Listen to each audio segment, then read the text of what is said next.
Welcome to Toffee TV. We are joined by a special guest today. It is Robbie from AFTV. Robbie, how are you doing, mate? I'm good, man. Come to bring, it's pure blue I can see in that whole room. They need a little bit of, not that other red, the decent red in the area, you know what I mean? We don't deal with red, mate. What we do is, to balance it up, we have the likes of yourself. We had Kevin Campbell on last week. Yeah. You know, we don't mind a little bit of Arsenal in our lives because, you know, one of the great delights of this lockdown was I got to watch the 89 film, and it just brought back so many wonderful memories for me, Rob. It really, really did. Probably the greatest non-Everton night of my footballing life. That, you know, you've never seen such a bitter 10-year-old bouncing around the house in Liverpool when Michael Thomas stroked that ball into the back of the net. You know what, Rob? And the other week 3 months ago now, I was in the main radio station in Liverpool, and Michael Thomas was there, and I seen him and I walked past him and I was like, why didn't I get a picture with that man? What a glorious human being. The bitterness. You know what? We had him on our show the other day. He's just such a nice guy, so humble. You know, he said he only watched that. He goes, he's only seen that 89 once. I said, you not watch it? He goes, we've already done it. Isn't it? Like, he's so humble. You know, so yeah, he was a really cool guy. Yeah, anyway, this isn't Everton. No, so. no, I'm not talking about Everton. I'm talking about Arsenal. Arsenal, yeah. Between that and Fever Pitch. Oh, you know, two great films. Honestly, they dominate my collection, Rob. I've got your non-Everton collection. My non-Everton collection. Absolutely. So we've always got time for a bit of Arsenal. Of course. How have you been anyway, Rob, with the lockdown? How's everything been going? Yeah, it's been tough. You know, obviously, you know, just like you guys, you know, no football, can't go to games. You know, I've really missed it. You know, but you know, we've still been knocking out a lot of content, a lot of live stuff we've been doing now, speaking to fans, and we've kind of looked on it like, well, let's provide a service where fans can have a chat and have their say every day. So we've sort of done that by doing lots of live videos and communicating with fans, and that's been kind of good, you know, but nothing beats having some real football to talk about, you know what I mean? I'm getting fed up of talking about Aubameyang's, is he staying, is he leaving, and stuff like that, you know? But, yeah, it's been as good as you can hope for, you know, especially when you see what's going on with a lot of people with this whole COVID-19 coronavirus thing. You know, I mean, it's a very serious thing. And I'm hoping that, you know, we're starting to get over some of the worst of it, you know? It definitely seems like things are improving, but football-wise, still a long way to go, you know, because, you know, although football's coming back, until the fans get back in there, it's not going to be the real proper football, is it?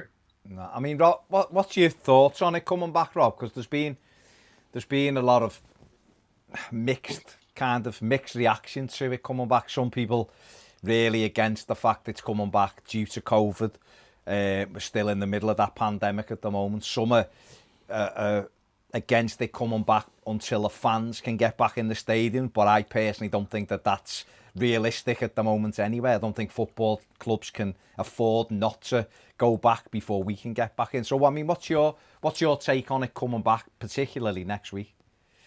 Yeah, I think it's the right thing to bring it back. For me, as long as it's safe, you know, that's the main thing for me. As long as the players that are playing and all the staff and that are there, as long as they're safe, why not bring it back? We know that obviously it's not safe to bring fans in at the moment, and we're not going to enjoy it as well as we would normally because, you know, obviously we're not going to be there. But I thought the way, for instance, I saw the leagues in France and Belgium and Holland finish, I thought that's unsatisfactory, where you just finish a league and you hand this one the league and you relegate other teams without finishing it. I've never been in agreement with that. I'm like, if you can't finish it, I personally think you should just like void it, forget it, or cancel the season and start again the next season. So the fact that they're able to, you know, and when they were taking steps to try and get it back on, they were getting a lot of criticism, and even me, I was sort of saying, no, they're doing the right thing, and even I was getting criticism. People were like, oh, Robbie, you're only trying to get money. I said, no. I said, you've got to look ahead. You can't. The situation that you're in today is not going to be the same situation you're in a month's time or 6 weeks' time. So they're always kind of looking ahead to, can we get it back on safely? And if we can, what do we need to do? And I think it's the right steps that they've taken. And I think if we hadn't have taken those steps to try and get back, we'd look stupid now because, you know, you've got the Bundesliga back. You know, as usual, the Germans are ahead of everybody. You know, I mean, it's super efficient. They got it done. You got La Liga coming back, Serie A's coming back. We would look how bad the French league looks now, and that might have a long-term effect on that league. Because if you're a player, a top player, you're gonna say to yourself, I don't know if I want to play in France. They're not one of the major leagues. I'll go elsewhere. So it was the right thing to do. And let's just keep our fingers crossed that, you know, there's no spike in cases and stuff like that. But ultimately, we've got to try and next step is fans. How do we get the fans back in? Yeah. You know, can we, I mean, I was thinking about it the other day. Couldn't we, say, have a socially distanced stadium to start off with? I don't know how you do it, but instead of 60,000 at the Emirates, they were talking about it with the FA Cup, the possibility of having 20,000 fans in there, 10,000 on each team, and just socially distanced, 2 meters in front, 2 meters to, you know, I don't know. It's going to be all different. It's not going to be the same as how things are, but why not look into that as the next step if things are, you know, infections are going down and that, though? I mean, that's where we're at, isn't it? It's a case of monitoring everything now. Yeah. And I mean, this is something we've been doing this throughout the lockdown, and we were talking about Project Restart in April, and people were like, no, what's going on? You should talk. And we were saying, no, but it does look it's going to look very different in June than it does today. It isn't right to start today in April. It'd be a disgrace, but in June it might be different. And here we are in June, and thankfully, things are looking better at the moment. We have to be very careful. We'll have to monitor any spikes, like you've said. The minute they relax lockdown, I'm going to have to monitor all that. But, I mean, I personally don't think we'll be back in the stadium, certainly before October, November, if this year at all. But they will be the next steps then, Rob, won't they, of how can we get people back in? Is it a quarter of a stadium at first, and then build up to it and see how we go? But it's going to be interesting, isn't it? Yeah, I mean, for me, Rob, I can't really see any away fans being allowed in grounds for the next... I can't see them being allowed all next season, if I'm perfectly honest. Just because, and you know, for someone like you, goes to all the aways, and obviously it's a big part of your channel. That's going to be a challenge. It's going to be challenging. It's going to be something completely different. Yeah, no, and you know, I never really thought of the. I've just been thinking fans in general. I didn't really think of it. The away fans. Yeah, that would be probably a first casualty as well, because you know, but they've got to, you know. Obviously, it's all dependent upon how we tackle this whole disease. You know, I've spoken to people in other countries. Like I remember chatting the other day to somebody in Hong Kong, and they're right on top of it there. Yeah. You know, they're literally back to normal in a lot of places. You know, but they're doing things like taking people's temperatures and things like that. So it's how quick we can get over it. But certainly for, you know, you've got to look at this country. In my opinion, it's been handled terribly, right? I think we're going to find when they do an assessment of everything. I mean, everybody at first, you know, really gets behind the government and says, oh, you know, but let's be real.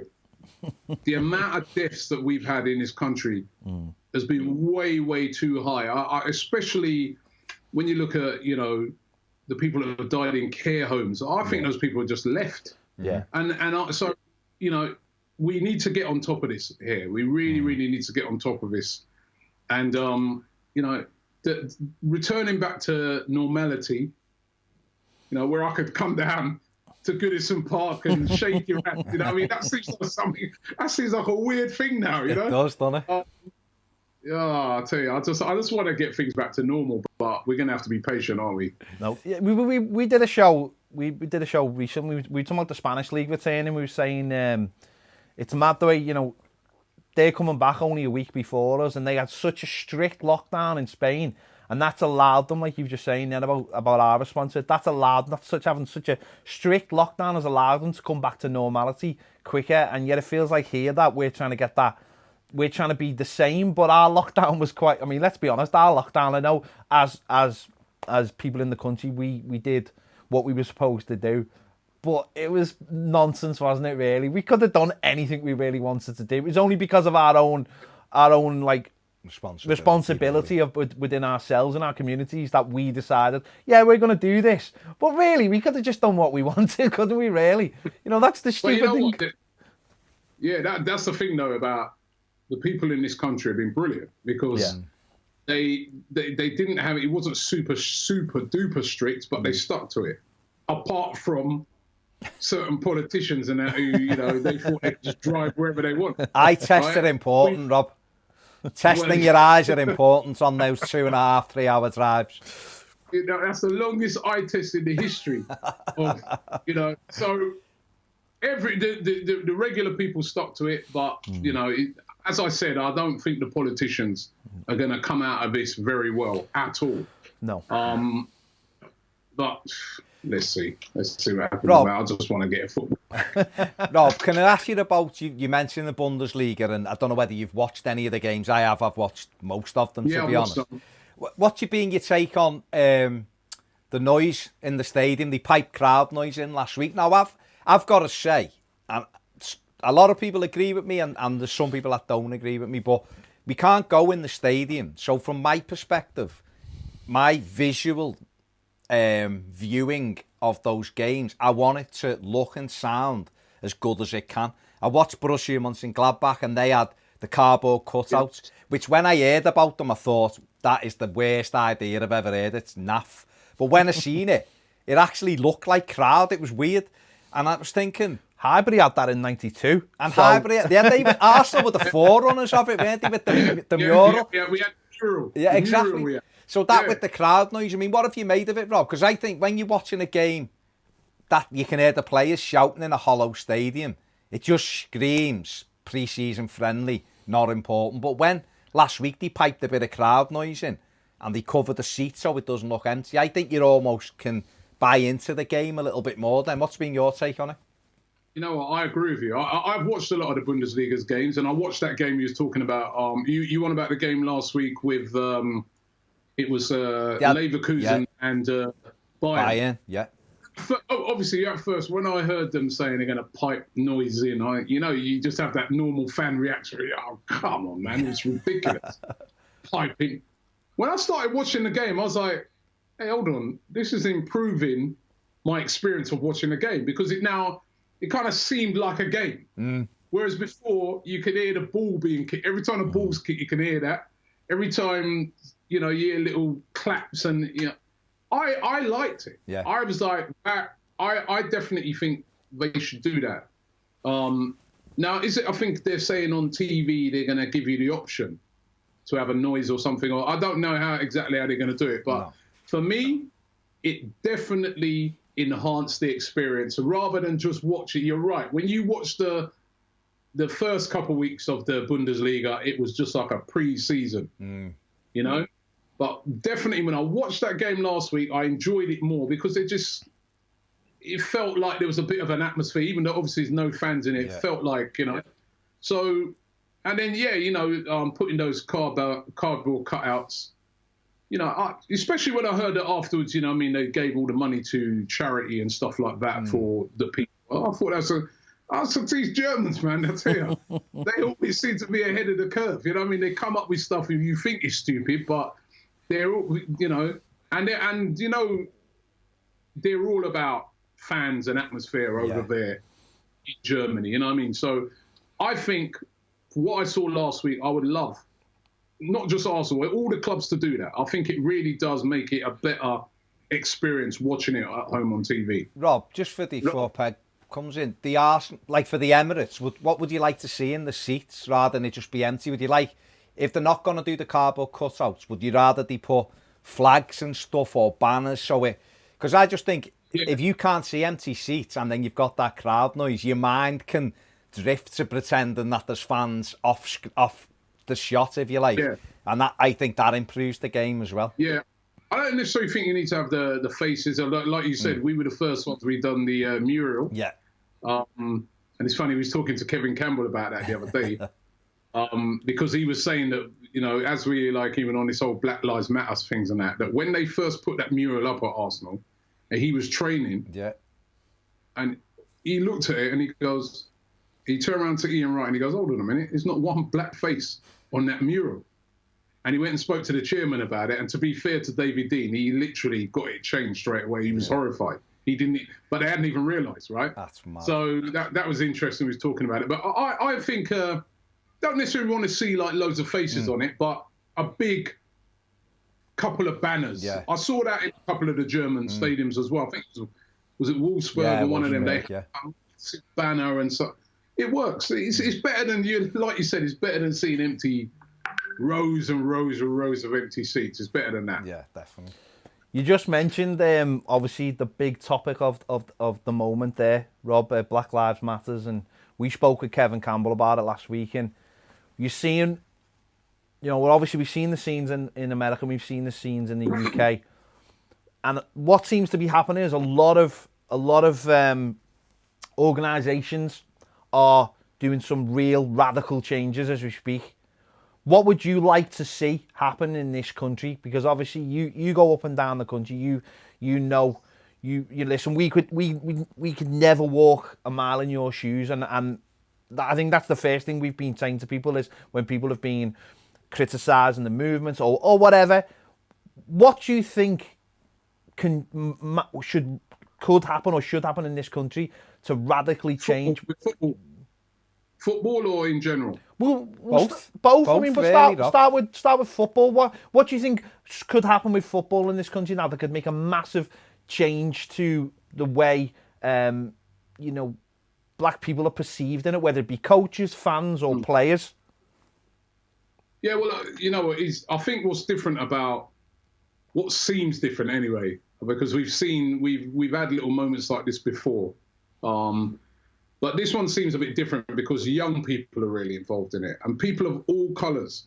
You know, you see so many white people marching, you see so many Asian people, black, obviously.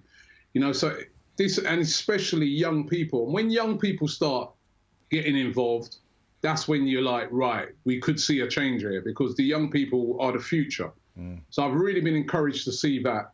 I think as far as football's concerned, I've liked the fact that so many teams have got behind it. Arsenal, they had shirts that they were wearing saying, with slogans on it about it. They got down on one knee, and we've seen a lot of that. And it's, people done Blackout Tuesday to say that, they're not posting anything, and like everybody, literally got behind it. I think that's great. However, we want to see action. And to me, when you look at for instance, I look at the Premier League. How many black people are in any positions of power at the Premier League? And I've been to events where I've met people from the Premier League. I've never met a black person yet. Same with the FA. How many people there, right? At football clubs, when you look at my club, Arsenal, if you look at the board, there's not one black person on that board, right? There's been so many great black players who've played for Arsenal in the past. We've never had a black manager. We never had a black assistant manager. You know what I mean? We've never, so those are the changes that I would like to see coming in at the highest level, because when those changes start to come in, that's when you start to see real change, because those are the decision makers and those are the people that can turn around. If for instance, if you've got a black person on the board of Arsenal, he can start holding everybody else to account on there, because sometimes there's a lot of things that happen that it's like people are not even deliberately looking to be racist. It's like blindly racist. So like I gave the example the other day, I was doing an interview and I said, it's a bit like H&M, right? When they produced that T-shirt that was very offensive to black people, the monkey thing and all that. Now, probably the reason, they probably didn't deliberately look to do that, but probably if you used to look at the decision makers at H&M, there was probably no black people there. So there was nobody to turn around and say, well, hold on, you seriously going to put that out? That's going to offend a lot of people. You can't put that out. And then somebody might have said, oh, I didn't even, oh yeah, you're right. Shit, I didn't even realise that. That's what happens when you have black people in, you know, and I don't think you can find hardly any black person who would turn around to you and say they want special treatment. All we want to do is be treated the same. That's it. That's all I want. I want to be equal. And I want my kids to be treated the same. Nothing more. Nothing more than that. Just treat me the same. So, but you look at football, for instance, and you're like, how can it be equal? That I look in the Premier League and the only black manager is Espirito Santo at Wolves. As a matter of fact, I look the whole league right down to the whole 4 divisions. There's probably like 2 black managers. The only black person I kind of know who's on the board of a football club, I think, is Les Ferdinand at QPR. That can't be right when you think about all the black players that play football now and over the years and that. Sometimes some of the treatment that black players have had in the press, we know with Sterling, has been terrible. Disgusting, but then if you look at the media, the media hardly any black people in, you know, I think Darren Lewis at the Mirror, couple of others. So those things is what I want to see changing. You know what I mean? If we are looking to change, I want to see those big, obviously these things don't happen overnight, but I want to see these big companies and football clubs and organisations who put out all these symbols. I want to see them putting things in place that starts to encourage black people to say that, you know what, because I was chatting to Kevin Campbell about the same thing, and he said, Robbie, there's a lot of ex-players, he said, what's the point in doing badges? You're never going to get a job. I may as well, when I leave football, let me go and do something like, let me go and buy some properties or something and see if I can do something with that, or let me go and start a security company, or let me go and, you know, there's no point in doing badges because what chance do I have? What access do I have to become a manager? So those are the sort of things that I really want to see changing. At government level, how many black people are there in the cabinet? Not one. Not one. And we, so, and we see, and it's a, you know, so we've seen these this are the things, you know, with Matt Hancock saying he was asked about it. And he was asked about it. he couldn't even think of anything to say. Yeah, he's like, just come out and say there's none, right? It's not hard to say that there's none, but you know what? Now that you've raised that, we need to sit down and see how we can take steps towards addressing that. That's what people want to hear. That's what people want to see. That, to me, is more important than blacking out your social media or going down on one knee. Those things are symbols. Even taking down certain statues and that, right? I mean, to me, those are symbols. I want to deal with the symbols that are in power at the moment. What do you do to change up things that makes me feel that, you know what, this is an inclusive country. You're always going to have some racism. We know that, right? Unfortunately, you're always going to have some of it. But I want, you know, it shouldn't be, for instance, when a black player is on a pitch and he's getting racially abused, why is it the emphasis being put on them to walk off the pitch?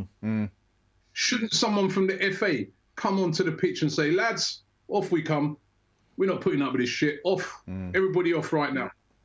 Not like when we saw England play Bulgaria and the players are looking around at each other and they go, shall we come off? Aren't we? Because these players, remember, they've got their careers, so they're thinking, you know, if we come off, though, it could be a bit of a backlash against us because people will say we're winning the game. Why don't you just let somebody in power come and make that decision that, you know, so there's a lot of changes, a lot of work that needs to be done. But if this is a start and this starts a conversation, you know, we're having a conversation about it now. That's good. That's good. And I think, you know, the young people that are really behind a lot of this, they're not just gonna, it ain't like us where we just think after a while, you know, stuff it, man. You know what I mean? it's been like that for ages. Let's just get on. They're like, nah. They're like, it's 2020. We ain't putting up with this no more. Right? And some of them might start turning around and say, well, actually, we're going to start voting against some of these people who are against these men. And that's how you start to get a bit of change. So let's hope that is the case, because certainly, it was dreadful what we saw over there in America. The police brutality in this country is nowhere near, we've had cases of that, but it's not on the scale of what you see there. But I just see it's a wider thing. Let's just do it. So let's start taking measures so that when these racists do rear their ugly heads, they just get dealt with straight away, Yeah. Spot on, look. Spot on. It's time to change, isn't it? I think the point you made there, Rob, which is brilliant, and which I don't know if a lot of people think about, is that think of having someone in those areas of power who do say that and go, hang on. If you've got no one to question it, and that's exactly what you've just said is absolutely right. It's not necessarily fundamentally look at it and say, oh, that's a racist thing. It's just that if I've never had to walk down the street feeling uncomfortable that someone, or drove in my car feeling someone's going to pull me over because of the colour of my skin or whatever. If you've never had to feel like that, then how are you going to feel empathy for those people if you've never had to experience that? And I think that's the first thing people have just got to adjust their minds to and stop thinking like we would think of well, why do they feel that way? We will never ever know how it feels to be you. There's no way going to football or walking down the street or whatever. No one is ever just going to turn around and go say something to us because of because the colour of our skin. And I think that's the first thing. People have just got to turn their own sort of, their own mind off to this, because that's the thing getting in the way. And and like you've just said, I seen a thing today of all the organisations in sports in this country, and I think there's organisations for every sport, and there was 3 black people in positions of power in all of them. So in all. How can they how many black people play sport? And are very good at it and excel at it, but they never seem to get into any of those positions. Why is that? Well, why has there not been a debate in the past for them people to sit down and say, well, hold on, why is this? So and it runs. It's not just sport. It's in everything. So and you're spot on, Ped. That's the thing, is that you sometimes you try to explain it to people. A lot of times I've been accused of playing the race card when I've brought up certain things. And I remember one time I was saying to a guy, because I remember years ago, I bought I bought a BMW. It's like my pride and joy. I saved up hard. I bought this BM, and I remember I got stopped 3 times in one day. Right, in the first week I had that car, there was one day I got stopped 3 times. The third time I got stopped, right, they was like, oh, we've had quite a few of these nicked in the area. I go, where? The third time the policeman stopped me, I took the keys out, I give it to him, I said, yeah, I'll keep it. And I got pretty angry at him, and he was like, I nearly got myself into problems here. And I remember I was telling, where I worked at the time, I was telling this guy, and he's going, but Robbie, come on, mate. He goes, I think you're overdoing it. He goes, if you're not making any trouble, you should be. I said, what have you ever been? Is that happened to you? He goes, listen, it's not a colour thing. He goes, I'm ginger. He goes, people come up to me and call me names, ginger. I said, has anyone ever stopped you for having ginger hair? You know what I mean? So sometimes people don't understand. And you do need those people, because sometimes some of the racism is it's blind. It's it's subconscious almost, isn't it? Yeah. And they're just doing things the way they've always done it. Yeah. Yeah. Exactly. So they don't even sometimes realise what they're doing. It takes for somebody to be there. Because just going back to the Arsenal example for you, right? I remember I went to a board meeting, and as I said, all the Arsenal boards, they're all white, middle class, well, upper middle class men. And I remember this woman got up when you could ask questions. She got up, it was a white woman, and she said, excuse me, it's the Sir Chips Keswick who just retired the other day. And she said to him, she goes, can you explain to me why Arsenal Football Club, in such a diverse area, shows no diversity in its board. No black person up there, no Asian person, no women. And he could have answered the question. You know, so that's what I'm saying. So you need, you know, how are they going to know about the issues surrounding black people or Asian people or even women if there's no representatives there? And the funny thing about, I heard a great quote actually the other day. It was off one of the DJs off Radio 1, and the girl said, they want our culture, they just don't want us. Which I thought was a really, you know, the whole world is just like, you know, you listen to music or whatever, you know, and I thought that was a really interesting take on it for football as well, because I've heard it, you know, certainly it's worse when it's at like away grounds, but it's like the same with football. It's like you can have, so we had Romelu Lukaku, he was clearly our best player, and yet you still heard the odd like racist shout at games, and it's like our best player is a black player, and yet you're giving opposition black players grief like about the colour of their skin, and it's like, again, I just, it's, do you know what I mean? It's like, it's the same thing. It's like, you would have seen those Chelsea fans obviously giving grief to Sterling when they've got very, very talented back players. It's like, it's just mind-boggling that people can't, just don't put these... And then even after that thing happened with Sterling at Chelsea, then Man City are playing Man United, and then you've got a Man City fan making monkey signs, and he's got Sterling after everything that went on. Yeah. You know? But then I take it further than that, and I say to myself, sometimes it's very easy for the authorities, for instance, to come down on fans. So those fans at Chelsea, they got banned for life. The fan at Manchester City got banned for life. And this is where I say about the authorities and treating people equally and dealing with things. But yet still, for instance, the other day there was that Leeds goalkeeper who got done for racially abusing the guy at Charlton. Yeah. He got like a 6-game ban or something. Yeah. Now, you tell me this, right? You guys go into work, or anybody goes into work and uses the N-word at another member of staff, you're gone. Yeah. Gone, yeah. Off you go. They don't care. People saying to me, oh, yeah, but he's under contract. I said, there's people who've worked on TV and that who were under contract who've done stuff like that. They're out. You're gone. Yeah. Why is it football clubs now, they'll be like, oh, we're going to ban him for 6 games. And then the football club, Leeds United, who I respect Leeds United as a football club, but they're getting behind the guy. Well, they're getting behind him and supporting him. They should be the first ones saying, nah, sorry, we don't want you around here. Out you go. So as a black person, when you see these things, you think, nah, that ain't serious. Yeah. Well, we've seen Jamie Carragher, haven't we, saying he regrets putting the T-shirt on for Luis Suarez over Patrice Evra and stuff like that. You know what, when Jamie Carragher said that, I had a lot of respect for him for saying that, right? Yeah. Because that was a thing that really annoyed me. When they done that, right, and they wore those T-shirts for Suarez, what a disgrace, man. Liverpool Football Club, But when he came out the other day, and I'm a person like this as well, right? We've got to, and in our black community as well, we have to learn as well that the only way we're going to progress is we have to forgive. We can't just tar someone and say, right, they did that 10 years ago, so they're still like that. He's obviously, on reflection, come back and said it was the wrong thing to do.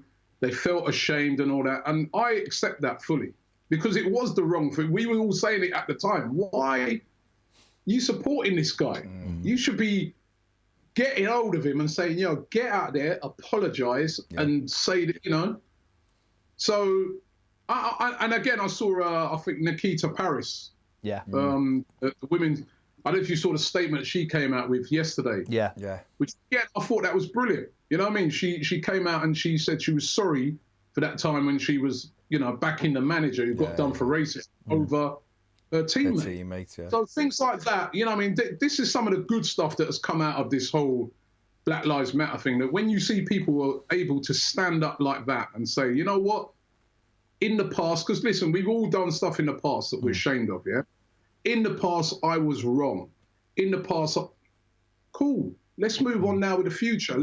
How do we change things for the better, But let's hope it sparks that debate, and let's hope it gets that change, because that's I'm telling you, part of the biggest problem is that the people who are in positions where they can change things, there's not many of us there.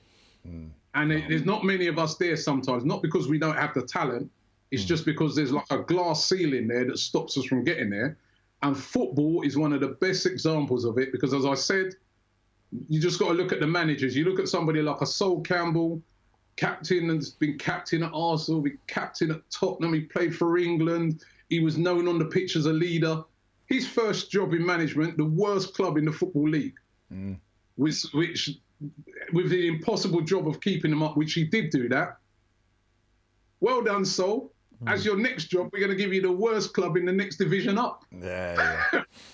Whereas you see Lampard, Gerrard, all these guys, they could straight in big jobs. I'm not saying they don't deserve those jobs. Don't get me wrong. Lampard's doing a great job. So is Gerrard. But they've been given the opportunity. Sol Campbell hasn't been given that opportunity. He's had to scrape the lowest. Hopefully, then if he can do well at that one, he might go another division up. Why is that? That doesn't seem equal to me. I mean, hopefully for Arsenal, we've got what's his name? Patrick Vieira at Nice, haven't we? Who's been a manager at New York and he's at Nice now doing well. And Thierry Henry's Montreal Impact and they might. Patrick Vieira. Yeah, Patrick Vieira wasn't even considered for the Arsenal job when it was available the other day. And he's already had 2 jobs. Yeah. I'm happy with Arteta. I think I like what I've seen with him so far. But Arteta was assistant at Man City. Vieira's been at City. Vieira's managed at New York, done well. Yeah. Vieira's doing very well at Nice. He's not even considered. Now that when I look at that, I'm not saying he should get the job, but not considered. Yeah. Captain of Arsenal, legend. We still sing his name now. Yeah. Why is he not even considered? Mad, isn't it? It's mad. Would you like to see the Rooney Rule brought in then more over here, Rob? Because obviously that's something that's big in America, certainly in the NFL. Do you think that's something that really needs to be considered here and put more power to that? I think so, yeah. I think it will be a step because, I think a lot of people always misinterpret that Rooney Rule. The Rooney Rule doesn't say give a black guy a job because he's black. The Rooney Rule says when you're doing an interview, have a black guy there. In America, a black guy who's qualified, interview one of them as well. So if you're interviewing 6 people, interview one of them. And then what happens sometimes is that when you're carrying out the interviews, you're pleasantly surprised. You're like, actually, this guy, I think he could be the best one for the job. Or you might think, well, actually, I interviewed him. He was decent, but I still prefer these guys. Fair enough. But you've seen in America that it's encouraged more teams to take on black coaches and black managers over there. So I think that would be a good thing to bring in over here. But a lot of times it gets misinterpreted. Every time you mention it, people are like, oh, no, but, you're giving people a job. And you're not giving them a job. You're just giving them an interview. Opportunity. And it's an opportunity. That's all, just to be heard. That's the thing that is the most annoying thing for a black person because you're like, all I want is an opportunity. If I'm not good enough, if I go for that interview and you 2 guys are better than me, fair enough. I need to go back and work harder on my game. Or I need to go back and work on my thing because, you guys deserve the job. You're better than me. But if I don't even get a chance to be heard, then you're never going to see me manage a club. You're never going to see any black person manage a club.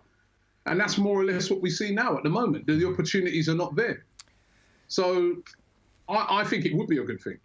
Can I just ask you before we let you go, Rob, just about Arsenal? Because obviously back next week, one of the first 2 games back away at City.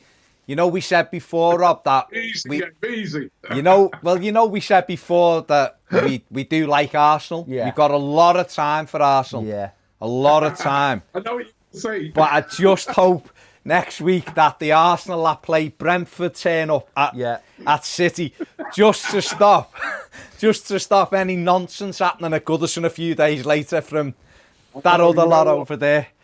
But I mean, how are you feeling about the restart, Rob, and Arteta and stuff for these last 9 games?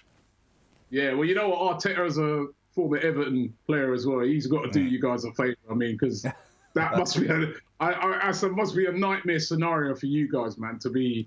It's the sword of Damocles hanging over us, yeah. But you know what? Listen, we've got a terrible record against City away from home and at home recently. They came in. We played them in December. They absolutely battered it. I think it was 3-0, but they could have.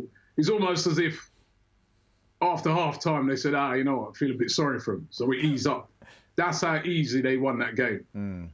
For us to go there and get a win, the only thing I look on it and think to myself is that it's going to be a different thing for them as well. Yeah, you know what I mean? You know, the no fans and all stuff like that. It's going to be a bit weird for them as well. It's who's going to hit the ground running. You still worry though because it's Pep Guardiola and he always has his teams prepared. Yeah. So, to be honest, we're the underdogs in that game. But if we could go there and get a win, it'd be brilliant. It wouldn't be good for you guys. Yeah, no, it wouldn't be great, Rob. Get a point if you want to, Robbie. Just get a point. All right, Rob. Well, you can have a point. That's fine. I'm all right with the point. I'm all right with the point. It just takes that away from us. I'll take a point right now. But I'll take a point.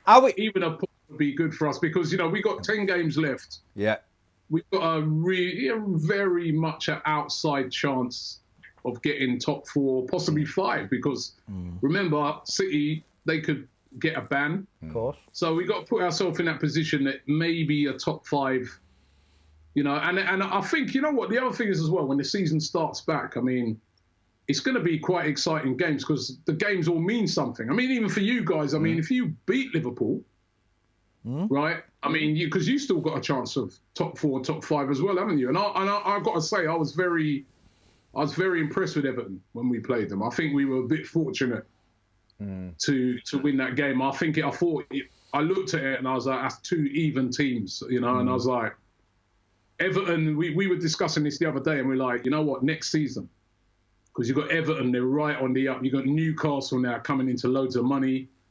We'll see. I don't think that's happening, Rob, somehow.